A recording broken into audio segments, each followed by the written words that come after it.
122 এই সংখ্যাটা থেকে 11 বিয়োগ করা যাবে কতবার? অর্থাৎ এক্ষেত্রে আমাদের বার করতে হবে যে 122 এর মধ্যে কতগুলো 11 ঢুকে আছে, অর্থাৎ ভাগ করতে হবে আমাদের।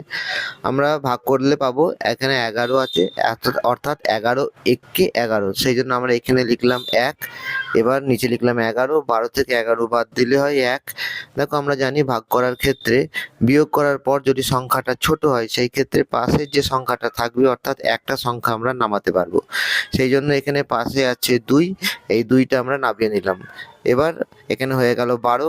আমরা জানি 11 দিয়ে ভাগ করব যেহেতু, তাহলে আমরা লিখবো 11 একে 11, 2 থেকে 1 বাদ দিলে হয় 1, আমরা সেই জন্য এখানে লিখলাম 1, বিয়োগফল হলো 1। এবার দেখো এখানে হচ্ছে ভাগশেষ আমাদের বেরোলো 1, আর ভাগশেষ 1 বেরোলো এবং ভাগফল বেরোলো 11, অর্থাৎ 122 থেকে 11 বিয়োগ করা যাবে 11 বার।